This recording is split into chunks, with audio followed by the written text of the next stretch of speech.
Right. Yes. I like how it popped up like as soon as it said live, it said 6 seconds had passed already. I'm like, look, you didn't tell me until the end, like dumbass. Jesus.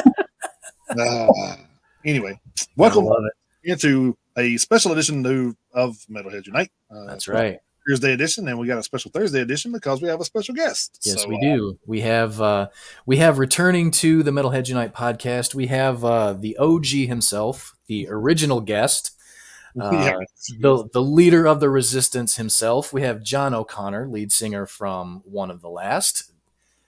Without further ado, there's the man himself. Oh, John O'Connor.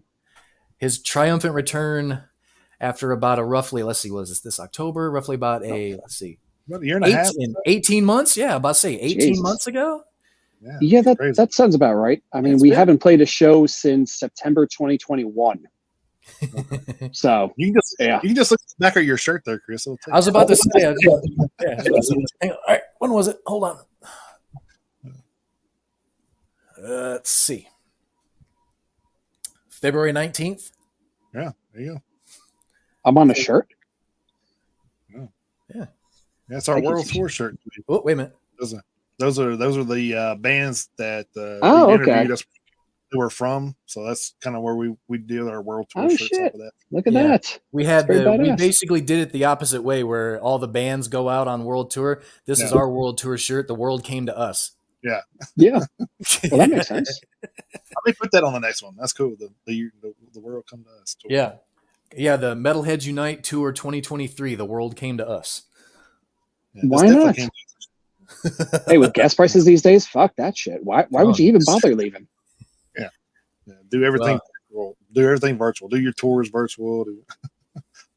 Exactly. Just put on the VR headsets. Yeah, everybody look around. Little avatars jump up and down. That'd be interesting.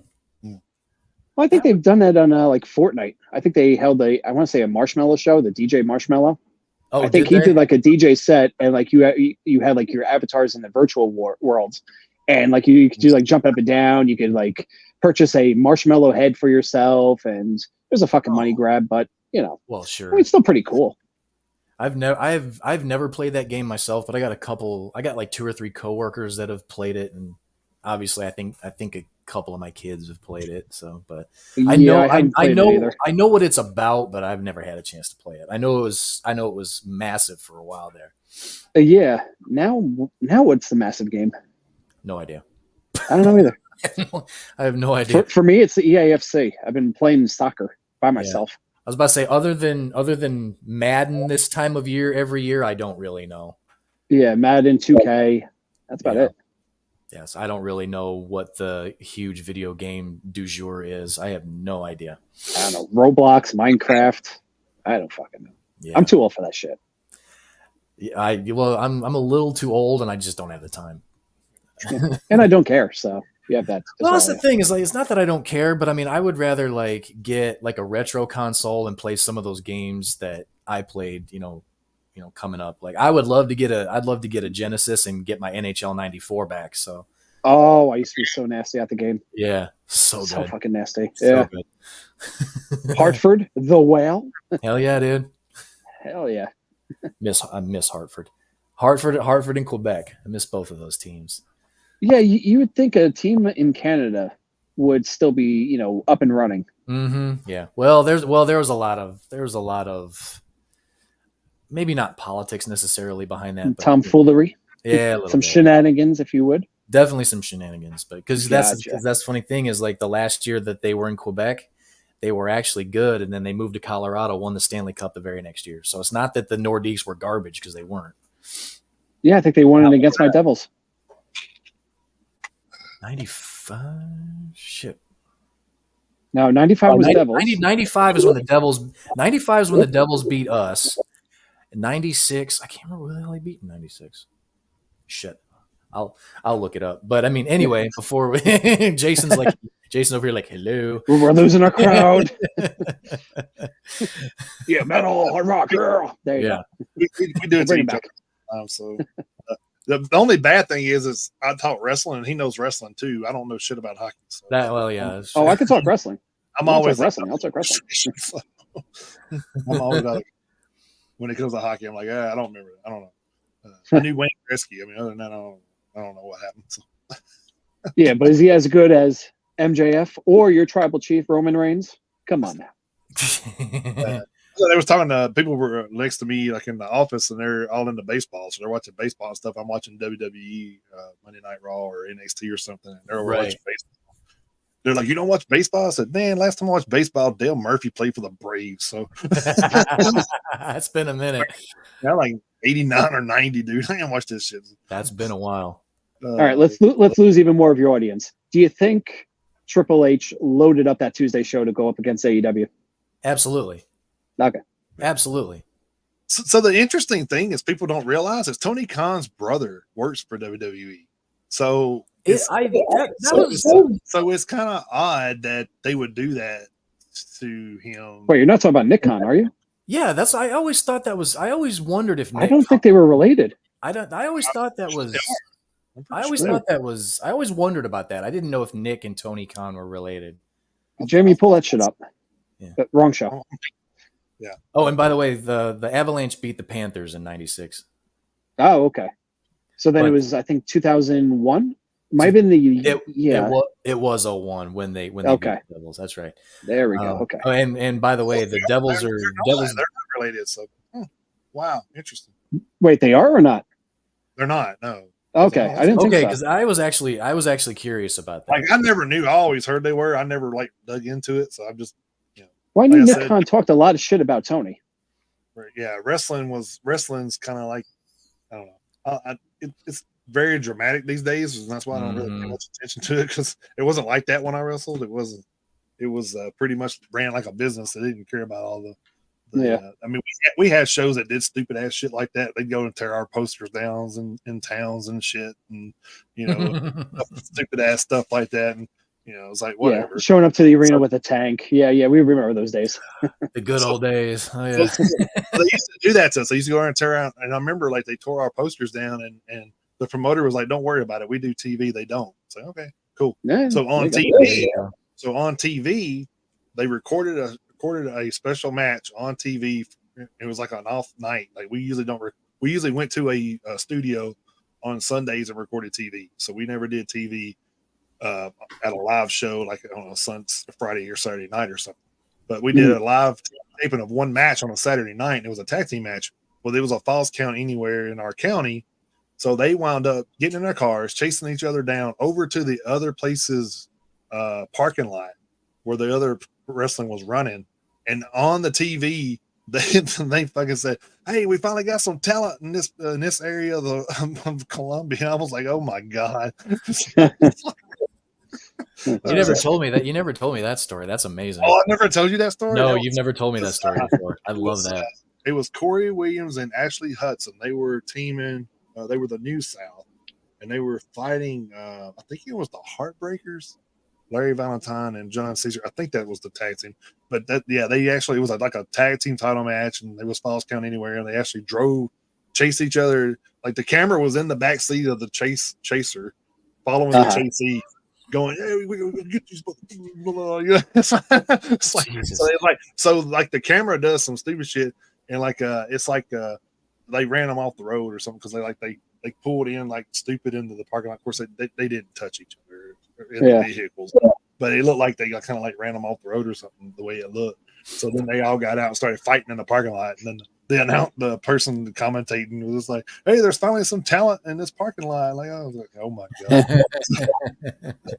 Well, it sounds like what was it, Mania 11 or 12 with Goldust and Piper, that Hollywood back lot brawl. Yeah. Oh yeah. Yep. I actually watched that not too long ago. I've been slowly working my way up through the WrestleManias, because not too long ago we actually went ahead and got Peacock, because there was a So, and Peacock has the WWE network. It does. So I literally started back in '85 at Once we got it, I started back at 1985 at WrestleMania 1, and I'm currently up to 21, I believe. That is where I'm at right now. Okay. Up at WrestleMania 21, so I'm like halfway there. But I mean, it's just as I get time, I'll watch a little bit of a WrestleMania. So I mean, I'm already up to 21 at this point, so I'm doing all right. That's not bad. That's not bad. No, considering that I'm to the point now where the WrestleManias are pushing like 4 hours a piece, I think I'm doing. Oh yeah, yeah. I was at the one in Jersey, 37. Whenever Becky won the main event, that we got there. I want to say 4 or 5 in the afternoon. We left a little after 1 a.m. Oh, I don't doubt it. I do not. That was rough. Yeah. Yeah. Fun, but rough. Yeah. So another funny story I can tell you real quick. Shoot. Was we had a promoter back in the day in Alabama. We would wrestle here in Tennessee. It was like when I first started. I was probably 3 or 4 matches into my career at that time. And the guy's like, it's probably 9:30, 10 o'clock here. He's like, oh, come on, man, we're gonna run down to Alabama. And I'm like, for what? He's like, we're gonna get on this show. I'm like, motherfucker, it takes like an hour and 10 minutes to get there. Like, what show? And like we get there, and like this guy's like, "Oh yeah, come on, we'll put you on." Like this motherfucker, like you come up, show up, he put you on. Like, oh man, it was in like a high school gymnasium, so it was always packed. So he's like, "Ah man, I got money, just come on, man." So you can leave here in Tennessee on the main event and drive to Alabama and still be in their main. It's still not even be in their main event because like it would go on to like 1 in the morning, like you're talking about. Jesus, it started like 8 o'clock, 7, 8 o'clock. it was like people just keep pulling in. He's like, yeah, just get in the ring. Jesus Christ, it sounds like Jim Cornette stories from back in the day. Yeah. Jim's a mess. Yeah, he's a mess. Have you had a chance to check out the is it Wrestlers or something that's on the Netflix special? Oh no, I haven't yet. I want to watch OVW. it. Yeah.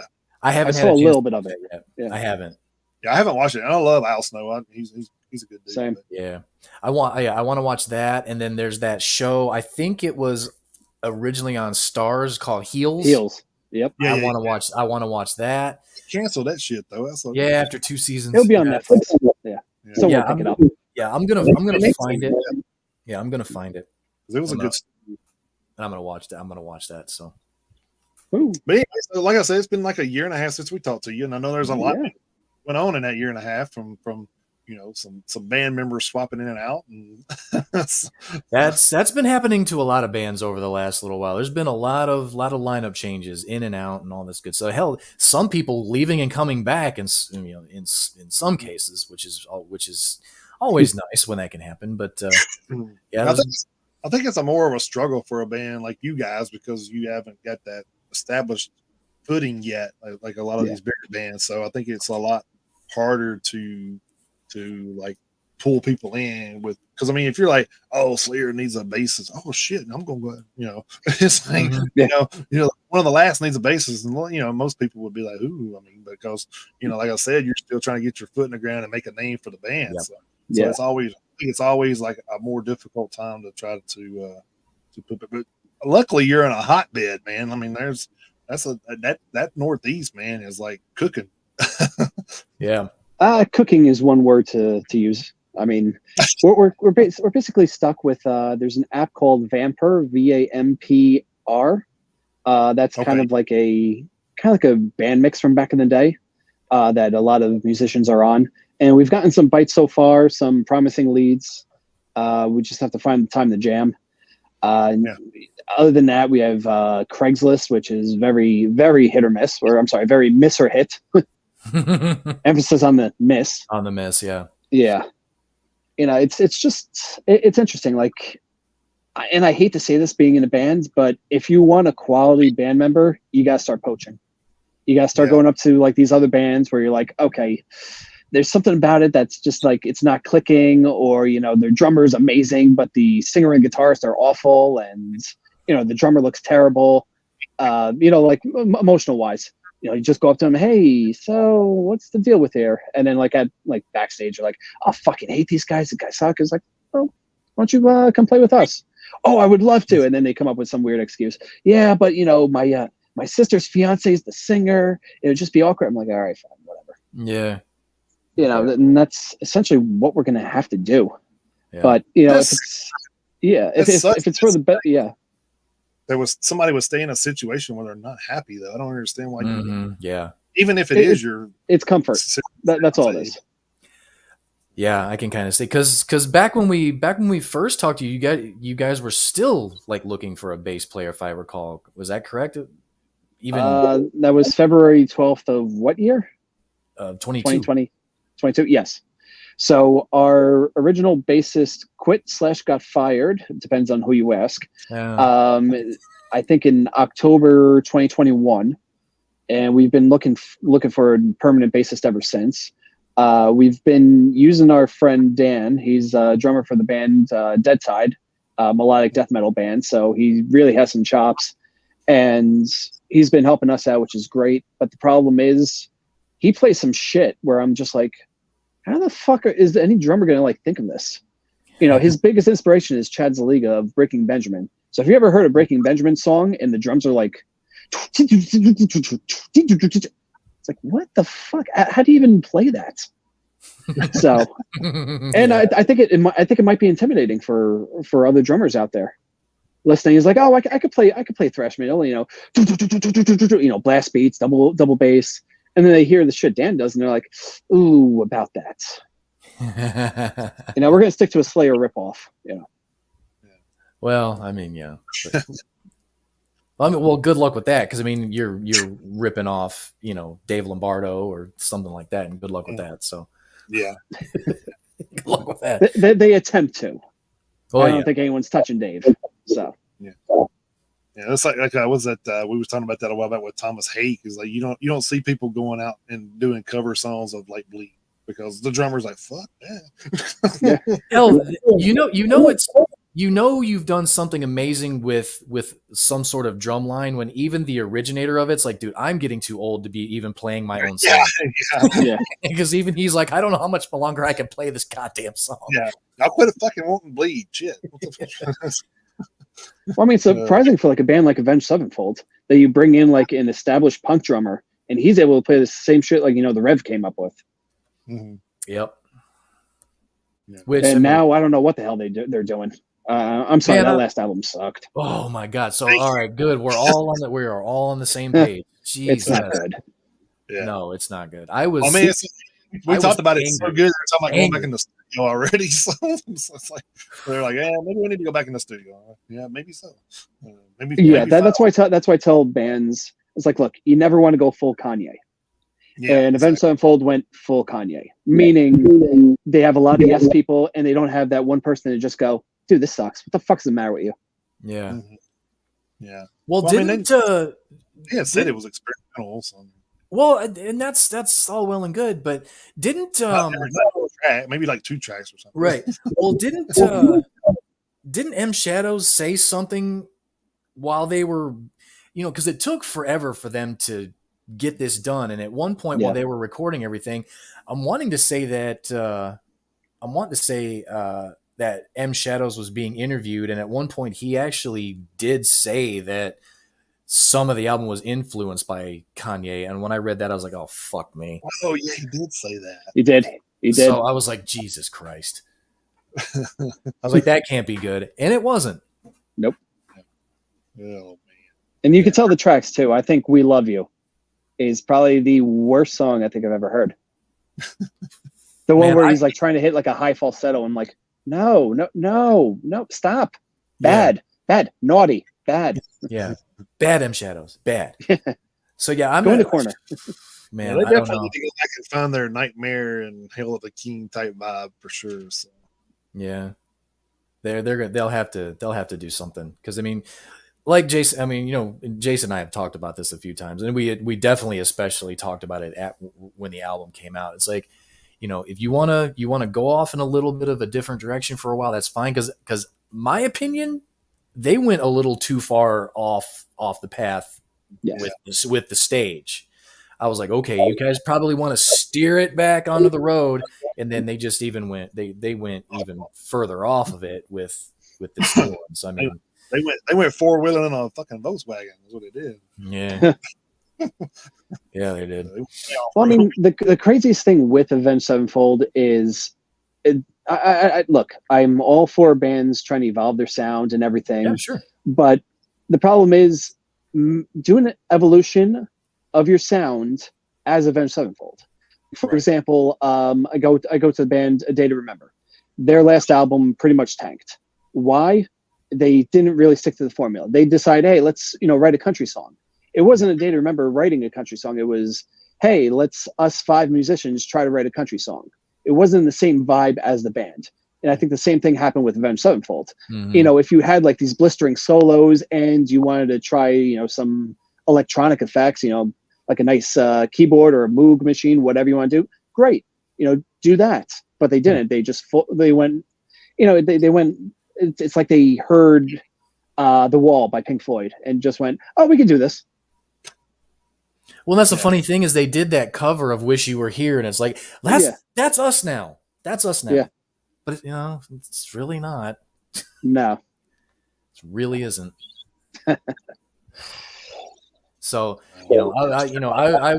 I'll give them kind of like the benefit of the doubt because like Jason and I have talked about. I mean, I've bought everything that Avenged Sevenfold. I mean, I've got Waking the Fallen, Sounding the Seventh Trumpet. I've got all of their CDs all the way back to then. So I mean, I'm not like I didn't jump on the bandwagon at like City of Evil or anything like that. So I mean, I've been a fan since the beginning. So it's one of those things where I guess, when you're a fan of a band that long, when something happens like that, it's like, all right, I didn't like it, but let's see where we go next. So it's going to be one of those things that I do with them, but I hope this just isn't the beginning of a trend. Cause I mean, I listened to that album all the way through twice. I listened to it by myself the day that it came out.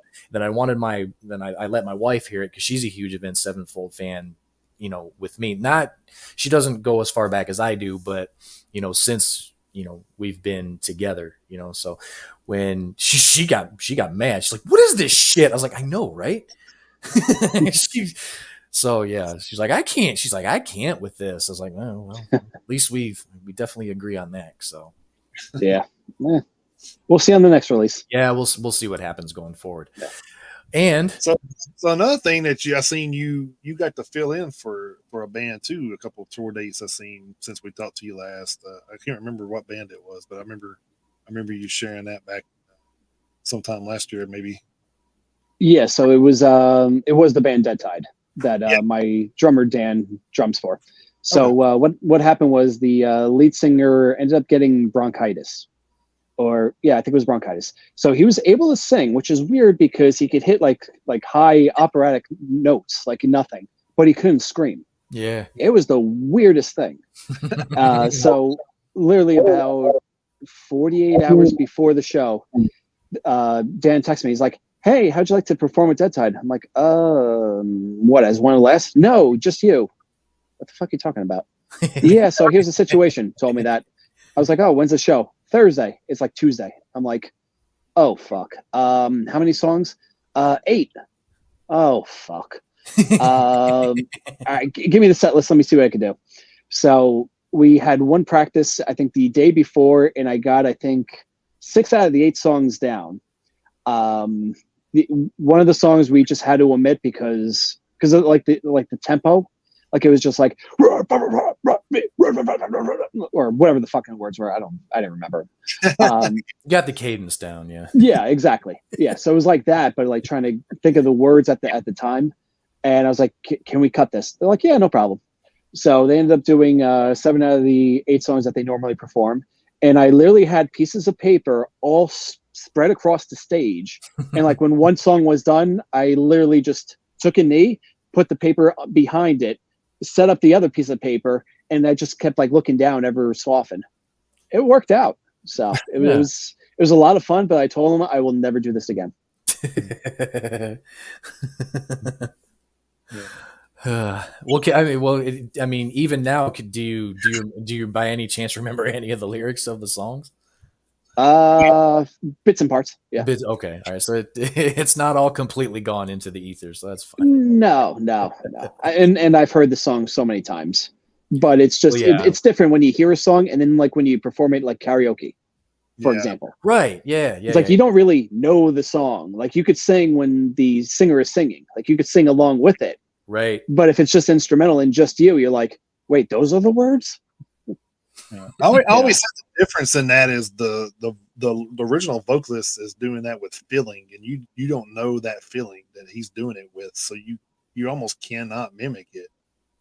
That's it's definitely strange singing someone else's words.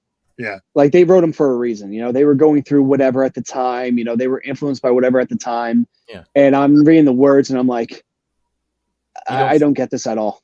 And you probably don't feel like you're even trying to even coming close to conveying whatever emotion it is that he's trying to express either, right? No, not at all. Yeah. Not at all. Could you imagine somebody coming up and singing like Slipknot, I push my fingers into my, and they're like, wait, what the fuck's wrong with this guy? Oh, I've seen Slipknot karaoke before. It's quite interesting. Yeah, I don't do karaoke, so I will, but I don't like go out of my way too often. But I mean, I will. I don't mind doing it. They had some party one time. My wife, where she worked, and they talked me into it, and I said I'm gonna do it, but you're not gonna like it, and I told them that. And so I wound up doing Rodney Carrington's "Dear Penis." A bunch of people I have no fucking idea who they were. So I'm shocked they have the song. Everybody's like, "What the fuck is this guy doing?"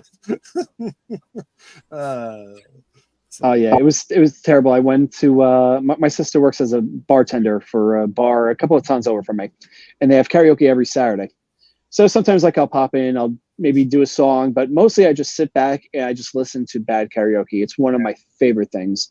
And what's up? It's like people watching, Oh yeah, it absolutely is. Yeah. And like in my brain, I'm like, you think what I do is easy, motherfuckers. Yeah, that's true. Yeah. But one guy did Prison Song by System of a Down.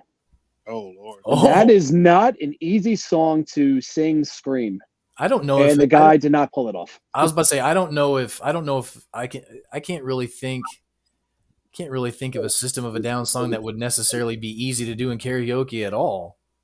Yeah. Chop Suey you can get away with. Boy, I don't know. You can just mumble. Oh, that's true. A little makeup. Oh, you got makeup. Yeah, if you gibberish your way, you gibberish your way through it. King's table. You gibberish your way through it and just make sure you hit the last word of every line. Yeah, exactly. No one's gonna know.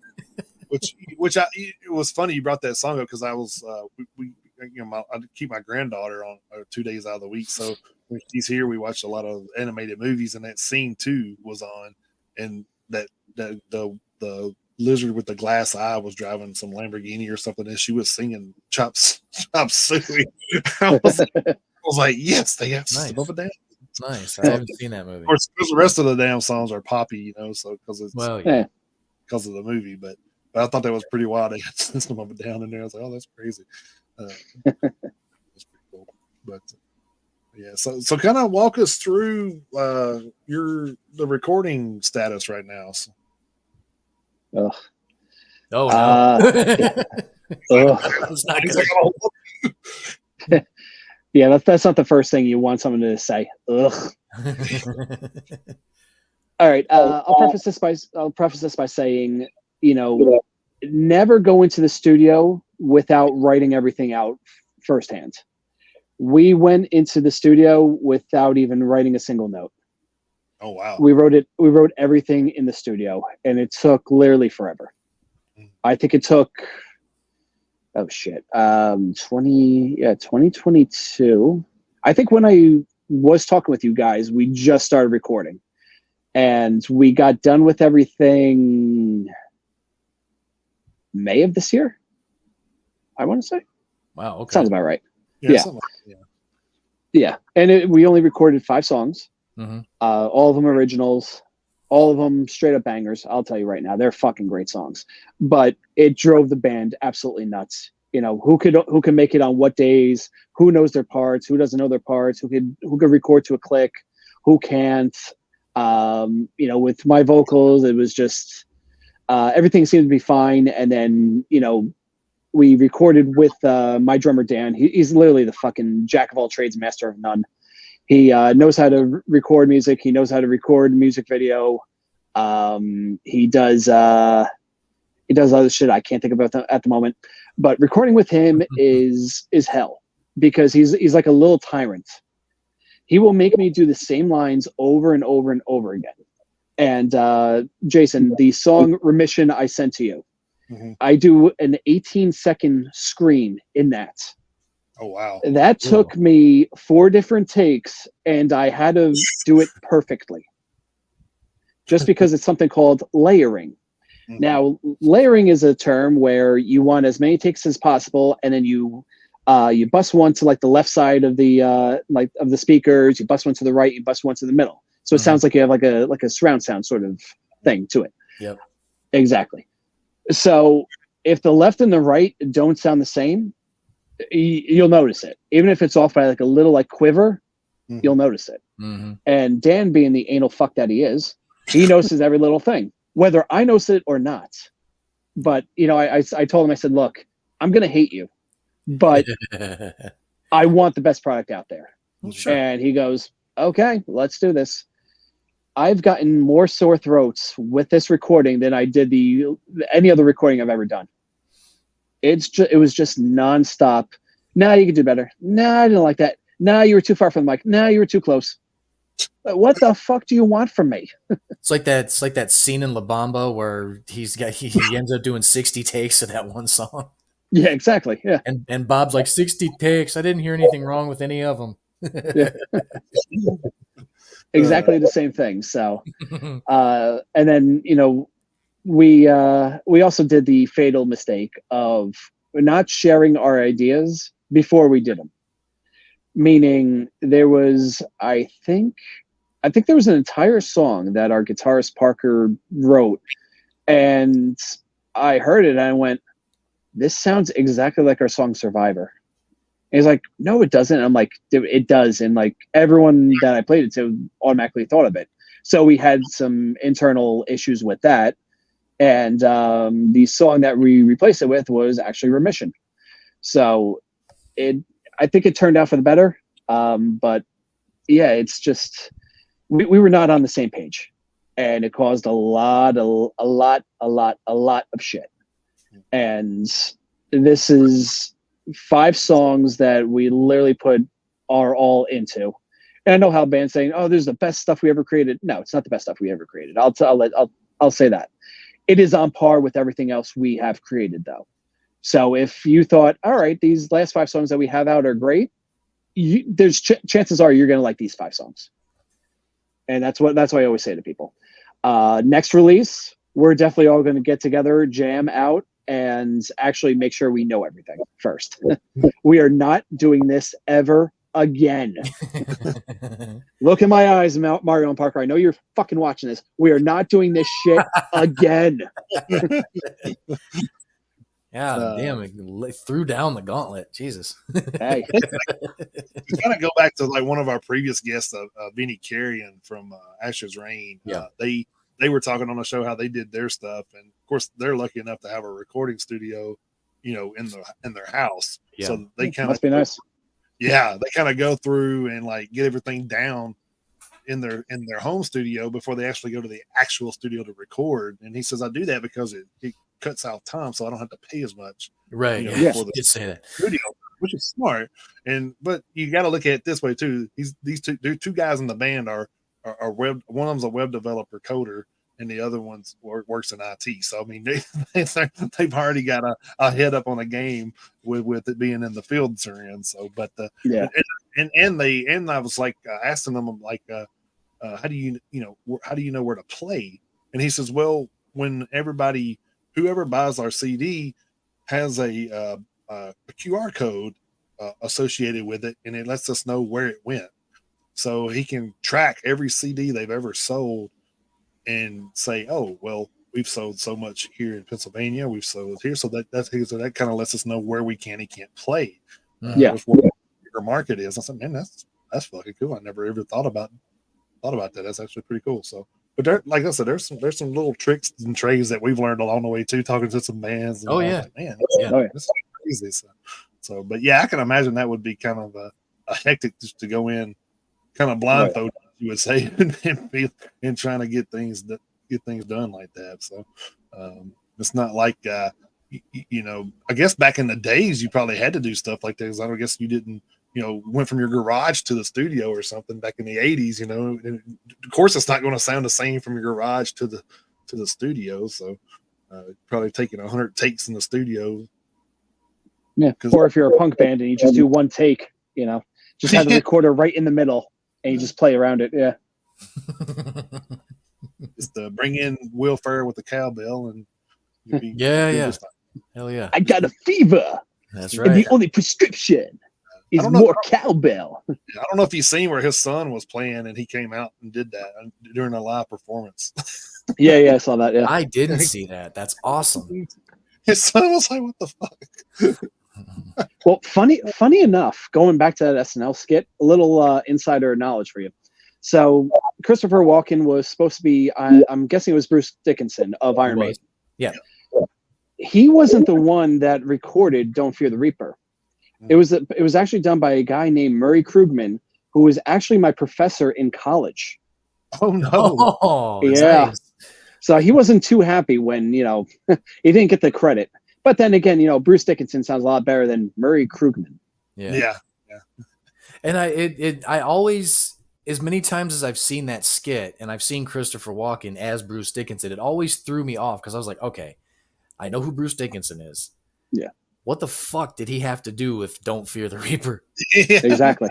Because I never knew that until just now. But all that always bothered me. My dumbass never even thought to look it up. But it always bothered me. It's like, but there's no way Bruce Dickinson of Iron Maiden had anything to do with Fear the Reaper. Like, there's no way. But yeah, every time I watch the skit, it's funny. The skit's funny as hell. Yeah. It's iconic. But I mean, it's like, what the hell? It's like, there's no way he had anything to do with that song. And it turns out he didn't. Yeah. Justice for Murray Krugman. Let's go. Hashtag. That's right. There you go. Yeah. Oh man. So do you guys have a kind of a release date thinking about, like maybe a roundabout time frame or For the full EP? Yeah. All right. So this is what's going to happen. We have obviously 5 songs for this EP. There's no filler tracks. All of them are going to be standalone singles. So we have the one single that we are going to be playing on the show. Wink, wink. Even though we fucking told everyone we were going to play it, but besides the point. Our next single, we believe, is going to be a song called The Gold Standard, which is also the name of the EP, so the title track. That's going to come out in December. Then in February, you're getting the pattern here, right? Yeah. In February, we're going to come out with another single called Sands of Time. In April, we're going to come out with another single called Purple and Green. And in June, we're coming out with the entire EP with our last song, Remission. Very nice. So nothing's going to be available in full until then, or? That is correct. June. Okay. So you're going to have all the singles. They're going to be standalone singles, and then the EP is going to officially, quote unquote, come out when the last song, Remission, comes out. So that'll be June 2024. Nice. So it does sound like it's a while away, and I mean it is, but you are getting a new song from us every other month. Yeah, it'll be. We don't know what other bands are doing that shit. It'll be here before we know it. Yeah, exactly. It really will be. I mean, hell, we're already halfway through October, this year already. So I mean, hell, getting halfway through 2024 is gonna feel like it's literally right around the corner.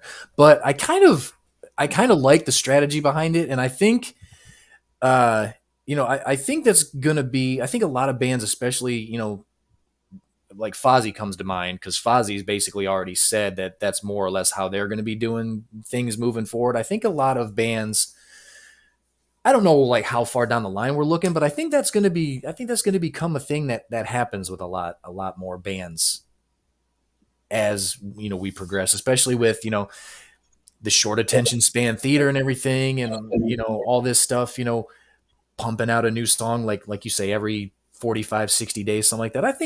I don't foresee it becoming like a new norm or anything, but I think it'll be something that gets done a little more often. So I kind of like the strategy.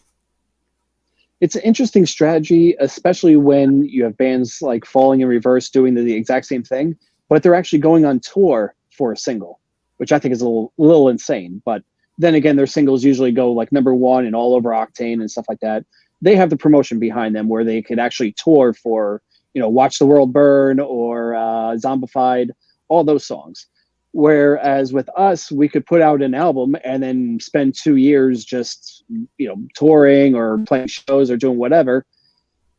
All that music's going to be 2 years old already. Mm-hmm. So with this technique is just, you're still getting a release. It's still coming out in 8 or so months, whatever the math comes out to. Yeah. But you're also along for the journey. Yep.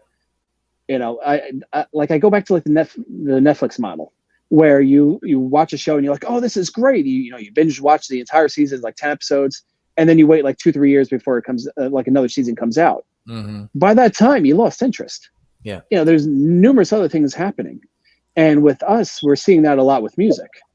We're not Tool. We can't spend, 12 years creating an album and then finally putting out and having people to care. Mm-hmm. Like, we haven't played a show in 2 years, and essentially we're starting over again.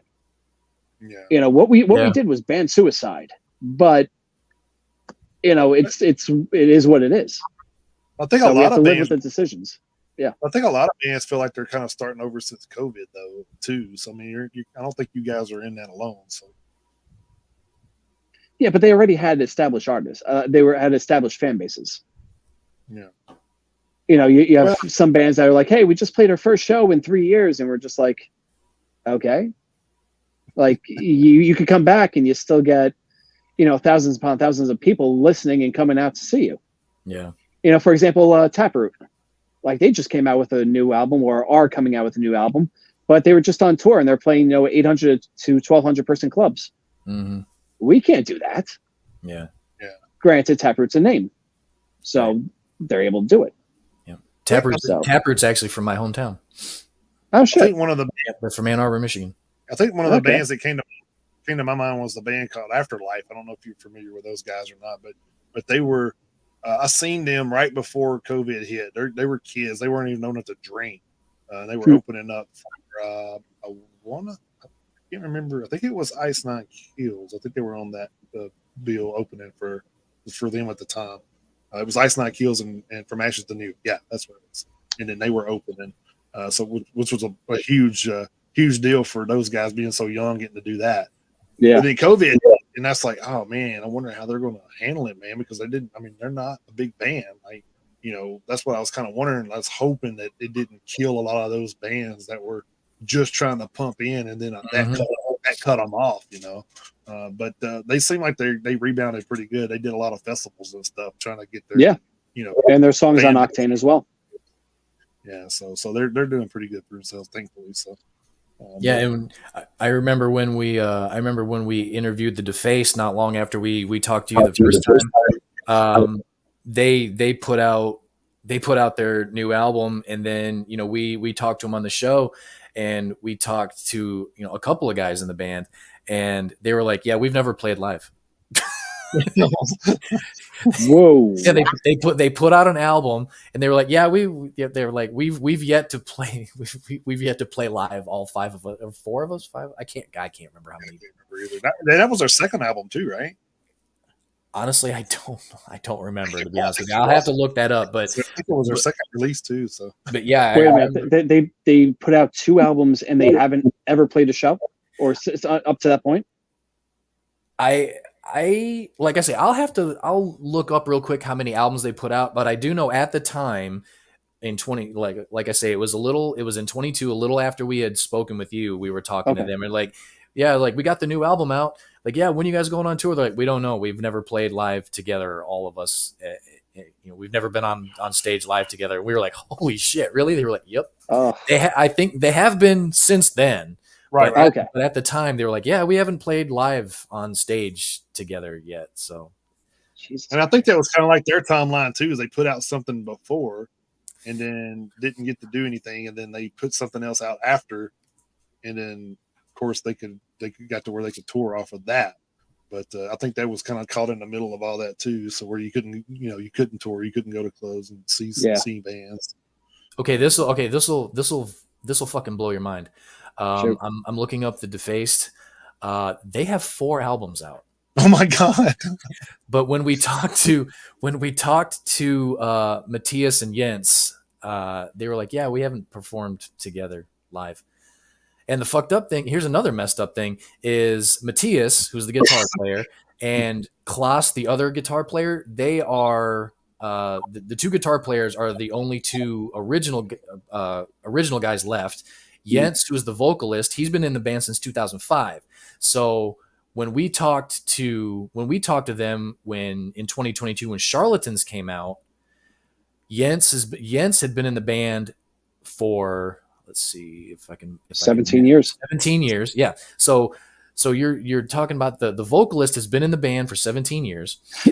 The guitar player had been around since the beginning, since 1999, and they had just come out with their 4th album and hadn't played live anywhere. That's crazy. So that's fucked up. Jesus. I know. Wow. Okay. That's insane. That's I'm a sure little nuts. I wonder how much they had to relearn to go on tour for that. Man, I don't know. Yeah. I don't know. You hadn't toured ever. Here's another question. How do they know people like the music? That is a good question. Like you're going all in on something that's unproven. I mean, granted, it sounds like they're doing it right for themselves now, but still, holy shit, that is a fucking shot in the dark. Mm-hmm. Yeah, it's a bold move, Cotton. Yeah. Let's see if it pays off. Yeah. I want to give a quick shout out to Dana and to Octavio in the chat. They're hanging out with us. Dana and Octavio, a couple of our regulars. Dana here in Tennessee, and Octavio, correct me if I'm wrong, down in Mexico, I believe. Oh, Mexico. Yeah. We do have international flavor here at the Metalheads Unite podcast. Aye. A little bit. We do. A little bit. Mexico, South America. Yeah. So keep it on this continent. I like it. Are you guys planning any like dates in between now and then the actual release in June? Or who fucking knows? I'll be the first to say, who fucking knows? We're just gonna play it by ear right now. So yeah, look, if there's an opportunity out there that we can't say no to, and we can't find anyone on bass, we'll have bass tracks in the background. We don't give a fuck. Like if it's that good. That good of an opportunity, we'll figure something out. But as of right now, we're not looking. But I think with these songs, when they come out and like the marketing and promotion behind it, it may lead to something. So we shall say. Yeah. Well, they're in a chat begging me to go ahead and do this. So you want to kind of lead up to the song a little bit and kind of give us a background of maybe what it meant to you and writing and performing. Yeah. Absolutely. So the song that is about to be played is called Red Flag. And it's about being in a relationship with a known problem and you're looking for a way out of it. And you finally figure out that the warning signs are there and everyone else sees it, but you're the only holdouts. The inspiration of that and holy shit. All right, I'll just come out and tell you. So we had a drummer try out for us back 2021. Yeah, it was after COVID. I think it was right before Blue Ridge. He came out. The guy was a machine. Really good drummer. The only problem was he brought his girlfriend at the time, and his girlfriend was a quote unquote influencer. The entire time she went live while we were in the studio, like trying out this guy and like interviewing us while we're trying to play. And I'm like, what in the fuck is going on here? This is bizarre. And like, I think I made some off color comment or whatever, like not even a bad thing. Like something like she was helping the drummer with like a cymbal. I was like, oh, look, you got your own roadie. Like something as fucking harmless as that. Well, yeah, because you could have said groupie for fuck's sake. Yeah, I could have said a C word, but I didn't. You're welcome. Yeah. Hey, hey guy, if you're gonna have her in and record, we're all fucking her. No, I'll send you a picture of her. She's no. No. I'm just saying that's kind of like just to get up. Yeah, I would say some stupid ass shit. Yeah, something to break the ice. Just just a joke. Yeah. But like the the reason why I say that is because that was like a number one rule in wrestling. You did not bring your woman to the locker room because the boys Hell no. fuck with her. Absolutely. That's golden rule. You don't bring them around. So luckily my wife was part of the show about 4 years into my career, so it was kind of okay. But she definitely had to know kind of what went on before she got involved. Because I mean, I had to like tell her like, hey, you know, you can't do these things, you can't do these things. So just know going in. So I mean, I get what you're saying. Like you shooting a fucking documentary and we're trying to record and play. That's kind of it gets better. Ooh. She goes live on Twitch or whatever streaming site, and she talks shit about me. She called me pretentious and something else. I have to ask my wife because she remembers it, and she was fucking like livid at the time. My wife was. I'm just laughing my ass off. I'm like, this is fucking hysterical. And unfortunately, she was the reason why we didn't choose this guy. We were all for it. It was 100%. We wanted this guy in there, but we knew if we gave an ultimatum of us or her, who's gonna pick her? So. It was either me or it might have been Parker who said, God damn, we dodged a red flag there. And I guess it was subconscious in my brain when I was writing the song. And then Parker brought it up. He was like, yeah, wasn't it about that the girl from the tryout? I'm like, oh, fuck, I think it was. So congratulations, girl. You have a you have a song written about you, whether you like it or not. Go. Yeah, Yoko, shut up. Hey, there you go. Dana can hook you up if you need a bassist there, John. So. Hey, send it our way. Send it on our Facebook. Email it to us, one of the last band at gmail.com. Just get in touch with us, Dana. That'd be awesome. Yeah. We'll if Dana needs it, we'll get him your information. Yeah. Dana is one of our friends we've come in contact with since we met you for the first time. He actually runs Metal and Tats, another Facebook group and stuff there, and they actually put on a few shows here and there and stuff too. So he's got a lot of bands involved in his stuff over there. Yep. So I'm sure he can, and anything Northeast. So I don't know. Would have to ask him, Dana. I mean, if you want to respond in the chat here. Yeah. But speaking of Dana, like I say, we will be talking about Dana here shortly. Yeah. All right. we will be talking a little bit more about Dana here shortly because he's got the. I hope he doesn't mind, but he's got the big 5-0 coming up here. So. Ooh. He says he has a couple of bands up that way. Cool. Happy birthday to you. All right, let's get into Red Flag here. So why not? Woo, everybody. Yep, this is. How do you know what we're talking about here? Yep, this is a world premiere. It is. Yeah. Song drops out tomorrow on Spotify. It's not even dropped on Spotify. Right. You've literally, when people say you've heard it here first, we can definitely, without a doubt, say because we have from the man who wrote the song, you have heard it here first. That's right. Damn right. Yep. So here we go. Woo.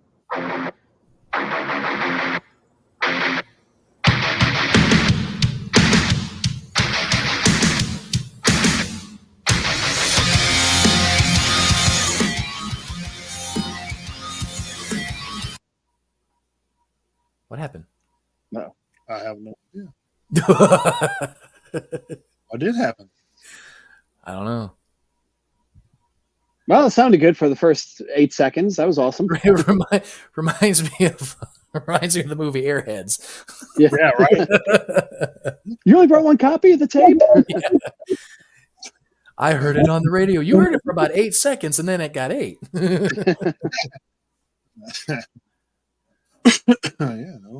Technical difficulties. Paused.